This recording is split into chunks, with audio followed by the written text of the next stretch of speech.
We've been brainwashed into looking at time in the wrong way, and it's ruining a lot of lives. It's preventing millions, tens of millions of people from reaching even half their potential. Reason being, we are conforming to a clock that is not designed to benefit us as individuals. It's not designed to help us achieve self actualization.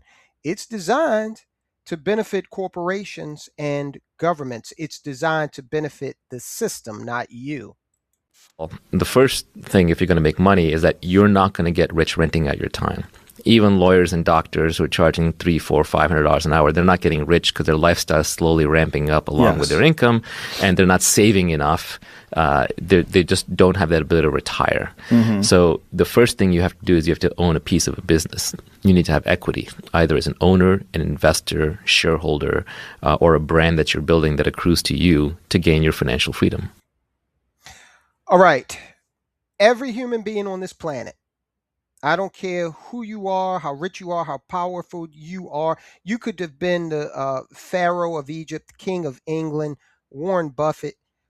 We are all given the exact same currency every day when we wake up 24 hours. Now, we're told that this 24-hour allotment, we all get it, it's the ultimate equalizer, but that's an illusion.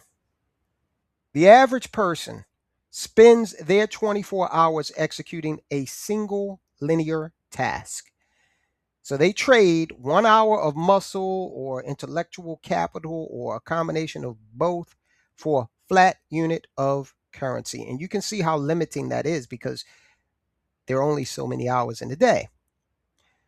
But high performers, they found this a long, long time ago. This is nothing new. High performers, they understand a loophole in the physics of time.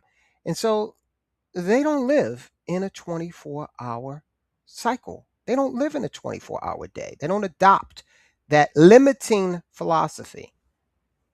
So by the time your head hits the pillow this evening, Jensen Huang, the CEO of NVIDIA, his systems will have executed tens of thousands of hours of operational output all across this planet.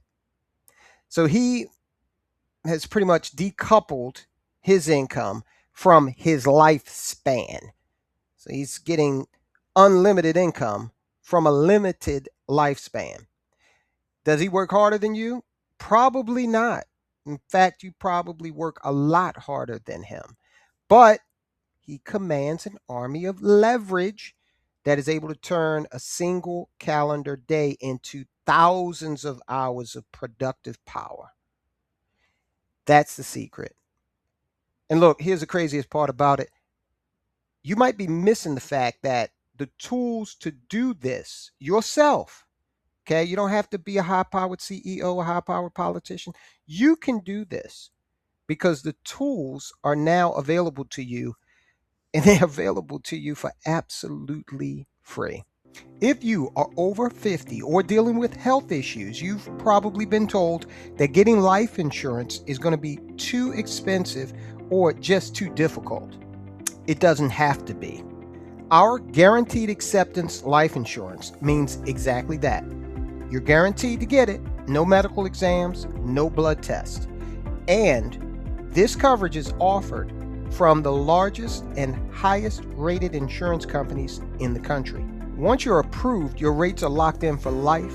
Those rates will never increase, and your family is completely protected from the rising cost of final expenses. You don't have to let health issues or your age leave your family with a financial burden. Check the link in the description, contact us, and get peace of mind today. Technology that has the potential to automate many aspects of human labor very soon. And I'm curious the degree to which you feel a responsibility for making that transition go well. What AI will do is to make tasks that we do in our job more efficient. Our job is not to wrangle a spreadsheet. Our job is not to type into a keyboard. Our job is generally more meaningful than that. I'm fairly confident that AI will drive productivity, revenue growth, and therefore more hiring. There's a belief that the world's GDP is somehow limited at $100 trillion. Well, what's likely to happen is AI is going to cause that $100 trillion to become $200 trillion, $300 trillion, $500 trillion. That's a very important point that he just made, is the understanding that, again, high performance people have, that the pie is not limited. A lot of people look at life in general from a scarcity standpoint, and there's this finite pie, and I've got to get my piece. But in reality, the pie is ever expanding. So while it is true that the jobs of tomorrow will not look like the jobs of today, the pie is expanding. What we've got to do is make sure we are in a position to be able to get some of that pie as it expands. Perfect example. Let's say that AI being introduced to parts of the world that are not currently participating in the global economy. Okay. But AI gives them an opportunity to do that. Okay. Then you've got tens of millions of people with more disposable income. And that's good, especially if they're purchasing goods and services from a company you own, either from an investor standpoint or one that you control directly. There's no fundamental limit to the size of a GDP. And the number of people in the world that is participating in this GDP, in the $100 trillion GDP, is actually quite small. And so what if we brought the rest of the world, the rest of society, the rest of the world's population, empower them with AI, give them the opportunity to participate in the GDP, and cause this GDP to quintuple? I think it's important, especially for this audience, that we start to evolve with regard to our view of AI. We've got to look at this from a less adversarial standpoint and look at it from the standpoint of how do we participate and prosper. I think that's a very likely outcome. And it's very likely that companies will become more prosperous. But it's for certain. This is for certain. Everybody's jobs will change as a result of AI. Some jobs will disappear. Obviously, every single industrial revolution, some jobs are just gone, but a whole bunch of new jobs are created. Everybody will have to use AI, because if you don't use AI, you're going to lose your job to somebody who does. And we saw that already in the computer revolution in the 80s and then in the internet revolution. If you say, I'm going to opt out, I'm not going to use a computer, I'm not going to use the internet, then you're not going to be a part of the global economy. So to understand why you're trapped in a 24-hour day, let's get back to that. We have to look at the exact moment human nature was pretty much rewritten. So look, if we go back in human history, for thousands of years, humans lived by task orientation. So you worked until the harvest was done. You slept when the sun set. And then you rested when the seasons changed. So time was fluid, it pretty much belonged to you. But then along came the Industrial Revolution, and time was co opted by the corporate structure. And shortly thereafter, the income tax came into being in the United States, and that gave the United States government uh, an interest in how much money you were making. So when expensive steam powered machinery emerged, when the assembly line emerged, factory owners, they soon realized that expensive assets, these machines could not sit idle or they were going to lose money. So they needed human beings to conform to the machine schedule, not the other way around. Okay. So this was the first time in human history where we see time, I don't want to say weaponized, but it was fully co opted by the industrialist, by the corporate interest, with the wink, nod, and assent of the government. So society introduced things like the time clock. You punch the time clock, the factory whistle. Okay, all these bells that tell you what to do. Go to lunch, come back from lunch. And so the concept of the hourly wage that came to the fore at around the same time. Human beings, pretty much, the Industrial Revolution was a period where human beings were reprogrammed to view our own lives as a commodity. And I was there. I've been an hourly employee, I've been a salaried employee. Okay. So we pretty much were inculcated into a new paradigm where we had to trade finite hours for survival, for finite dollars. This just didn't happen in the corporate arena. This also was something that was instituted early on in humans during and after the Industrial Revolution. It's still going on now. We see it in schools, especially in the early years, elementary, middle, and high school, where you've got an explicit design to train children to sit in neat rows, obey bells and schedules, endure repetitive, synchronized tasks for 8 hours a day, no matter how boring, no matter how antithetical it is to actually educating or intellectually enlightening someone. So the system, it successfully conditioned the middle class, the school children, to believe that there was only one way to generate output, and that was through continuous physical presence. You got to be here. You have to use your time in order to translate that into productivity. So we stopped thinking about what we actually were able to create, and we started obsessing over how long we were present in any given situation. And look, this is exactly why the average person in the modern era is losing the economic game right now. So you're running 21st century digital tools, AI, using a mental operating system built for the 19th century textile mill or the Ford assembly line or the Bethlehem steel blast furnace. Now, the gentleman we first saw in the opening was a tech investor by the name of Naval Rafikant. Now, he warns you're never going to get rich renting out your time. You heard him say that. When you trade your time for a salary, basically your earning capacity is mathematically capped by the clock, the same clock that was not designed to benefit you. It's designed to benefit the corporations and the government. So that in effect makes your financial growth potential flat. All right, so Jensen Huang, other CEOs, especially these tech CEOs, they fully realize that the corporate time trap is obsolete. Now, it's interesting because Jensen Huang's personal fortune is about $200 billion. A lot of people will persecute him for that instead of trying to find out how he did that. He's got that money. He's got that freedom. Yet he operates with zero standard meetings and a completely flat structure of just 50 direct reports. He doesn't even wear a watch.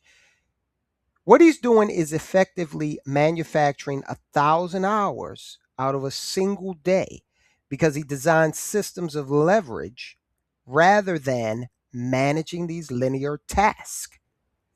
Now, before the era that we're in today, this hyper technological era with AI and quantum computing coming into the fore, historically, expanding past the 24-hour limit and leveraging in this way required millions in investment capital or an army of human labor, which was very expensive.